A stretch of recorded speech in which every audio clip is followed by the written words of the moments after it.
আচ্ছা, এক্ষুনি আমি আমার বরকে ফোন করেছিলাম। রোজকার মতো আমি ওকে জিজ্ঞেস করলাম যে কি রান্না করবো, কি খাবি। তো বললো যা ইচ্ছে। ঠিক আছে, তো আমি দেখেছি আমার শাশুড়ি জিজ্ঞাসা করুক, আমার মাও যখন আমার বাপিকে জিজ্ঞেস করতো কি রান্না করবো কি রান্না করবো কি রান্না করবো, তো বলতো কি যা ইচ্ছে রান্না করো। রেস্টুরেন্টে গিয়ে যদি কি খাবি জিজ্ঞেস করি, দেখ না যা ইচ্ছে অর্ডার কর না, যা ইচ্ছে রান্না। তো আজকে আমি তোমাদের শেখাবো যা ইচ্ছের রেসিপি, কি করে যা ইচ্ছে বানাবে।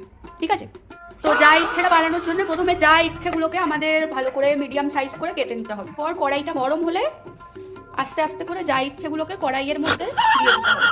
ভালো করে কড়াইয়ের মধ্যে দিয়ে দেবে, আঁচটা একটু কম রাখবে, না হলে আবার যা ইচ্ছেটা নিচে বসে যায়। যা ইচ্ছেটা এমনিতে রান্না হতে বেশিক্ষণ সময় লাগে না, সেই জন্য মোটামুটি একটা এই অবস্থা এলে এবার এর মধ্যে তোমরা দিয়ে দেবে এই 1 চামচ যা ইচ্ছে, আর 1 চামচ দিয়ে দেবে যা ইচ্ছে।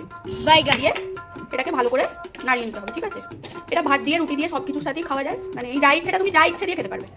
তো আমি তো পরোটা দিয়ে খাওয়ার জন্য বানাচ্ছি, তো সেই জন্য জলটা দিচ্ছি না। তোমরা যদি একটু গ্রেভিটা বেশি করতে চাও একটু জলটা দিয়ে দিতে পারো।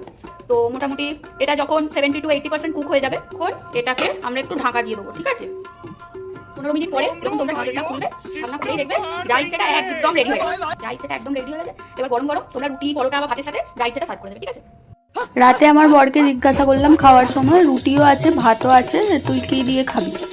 তো আমাকে তখন বললো যা ইচ্ছে দে না। আমি সেই জন্য ওকে যা ইচ্ছেটা যা ইচ্ছে দিয়ে সার্ভ করেছি। তোমরা এবার নিজের ইচ্ছে মতো কিছু দিয়ে সার্ভ করবে। Thank you.